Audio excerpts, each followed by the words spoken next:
When you open up a new project in your DAW, one of the first things it's going to ask you is what bit depth and what sample rate do you want to use. In your DAW, it might be written as bit format, bit resolution, just resolution. Whatever it is, they all mean the same thing.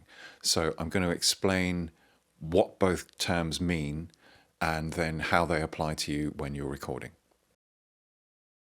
The video looks really primitive, but the reason I'm using it is because it really shows how computers deal with recording sound.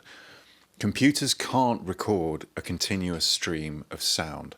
When a computer records sound, what it's actually doing is thousands of times every second, it takes a photograph or a snapshot or a sample of the sound. And when it plays back all those photographs at high speed, it gives the illusion of continuous sound, of continuous music, but it's not. It's lots of separate photographs, just like the flipbook.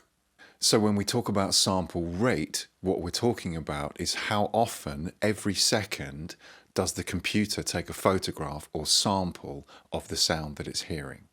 The most common sample rates you see are 44,100 samples per second, which is what all CDs use, 48,000 samples per second, and 96,000 samples per second.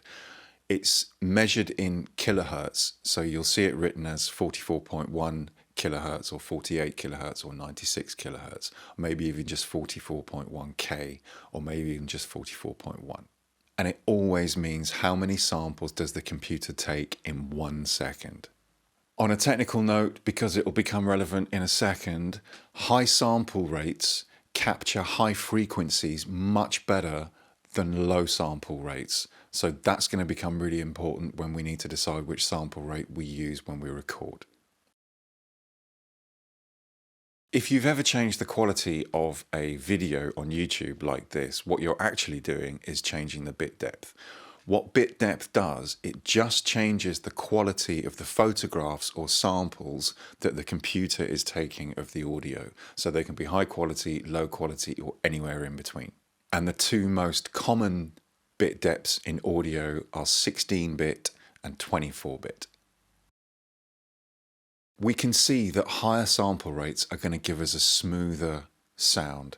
And like I just said, higher sample rates capture high frequencies better. So we don't use 44.1 for recording because it's just not good enough for either of those things. Which leaves us with 48 and 96. There are pros and cons to both 48 and 96, and they are to do with quality versus file size.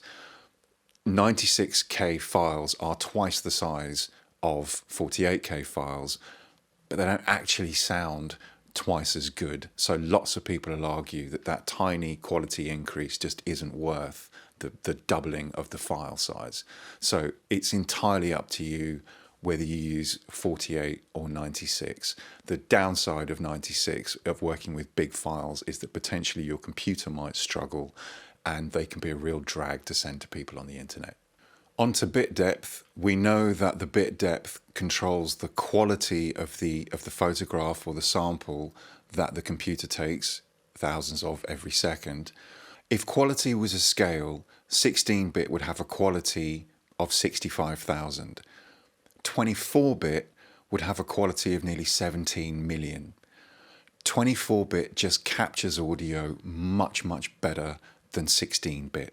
And not only does it capture the audio better, it sounds better, and 24-bit files, for technical reasons, are much easier to work with when you're mixing than 16-bit files. So we can get rid of 16-bit because it's not very good, and 24-bit is really good. So that's why we always record at 24-bit, and it's up to you whether you choose to record at 48K or 96K. As always, any questions, anything I've not explained well, drop us an email or you can get us on the website.